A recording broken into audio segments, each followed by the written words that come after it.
আসসালামু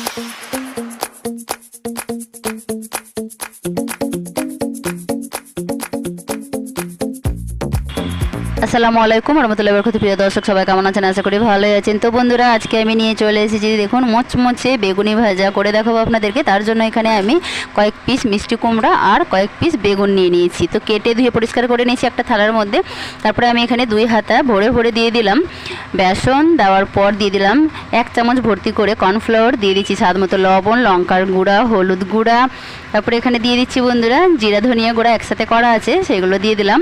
আর অল্প একটু দিয়ে দিচ্ছি কালো জিরে আর জোয়ান, যেহেতু মেশানো ছিল তার জন্য আমি একসঙ্গে রেখেছিলাম। তো একটু ওখান থেকে তুলে দিয়ে দিলাম। দেওয়ার পর শুকনো উপকরণটাকে মিশিয়ে এখানে অল্প অল্প করে জল দিয়ে একটা থকথকে ব্যাটার মেখে নিচ্ছি। তো বন্ধুরা, আজকের আমার এই মিষ্টি কুমড়ার বেগুনি রেসিপিটা ভালো লেগে থাকলে, ভিডিওটা ভালো লাগলে চ্যানেলটাকে সাবস্ক্রাইব করে পাশে থাকা বেল আইকনটা প্রেস করে রাখবেন। বেশি বেশি করে সবাই শেয়ার করবেন, আর খুব ভালো লাগলে একটা করে অবশ্যই লাইক দিবেন বন্ধুরা। তো এখানে দেখুন আরও অল্প জল দিয়ে সুন্দর করে একটা ব্যাটার মেখে নিলাম। মেখে নেওয়ার পর এবারে আমি এগুলো নিয়ে চলে যাব চুলায়। তো চুলার মধ্যে আমি একটা কড়াই চাপিয়ে দিয়েছি। এখানে বেশ কিছুটা পরিমাণে সাদা তেল দিয়ে দিলাম। তেলটাও ভালো করে গরম হয়ে গেছে। আর ব্যাটারের মধ্যে এখানে আমি মিষ্টি কুমড়াগুলোকে ভালো করে চুবিয়ে চুবিয়ে খুব সুন্দর করে দেখুন এই পিঠ ও পিঠ লাগিয়ে গরম গরম তেলের মধ্যে ছেড়ে দিলাম। তো এইভাবে আমি দুই পিস 3 পিস করে করে সুন্দর করে লাল লাল করে মিষ্টি কুমড়াগুলোকে আগে ভেজে তুলে নিচ্ছি বন্ধুরা।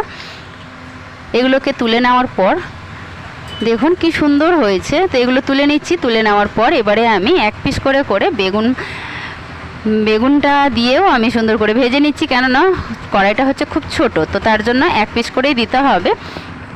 তো আমি এখানে 1 পিস করে করে সুন্দর করে ভেজে নিচ্ছি। তো বন্ধুরা দেখুন এটাকেও আমি ছেড়ে দিলাম। আর ছেড়ে দেওয়ার পর দেখুন, দেখতেই পাচ্ছেন বেগুনটা কি সুন্দর লাগছে। মিষ্টি কুমড়ার এত স্বাদ লাগে বন্ধুরা। তো আপনারাও একবার হলেও এইভাবে করে খেয়ে কমেন্টে জানাবেন যে কেমন হয়েছে। তো বেগুনটাও তুলে নিলাম। তো বন্ধুরা দেখুন এখানে সবগুলো আমার ভাজা হয়ে গেল। কি সুন্দর লাগছে দেখতে, এত সুন্দর লাগছে, লোভনীয় হয়েছে না বন্ধুরা।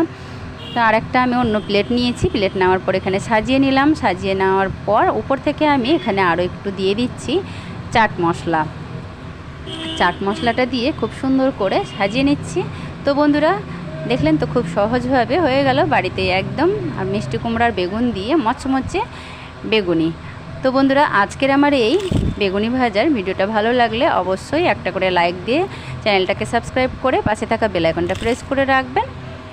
বেশি বেশি করে সবাই শেয়ার করবেন। আবারও দেখা হবে নতুন কোনো রেসিপি নিয়ে। সবাই ভালো থাকবেন, সুস্থ থাকবেন। এখানে শেষ করছি। আল্লাহ।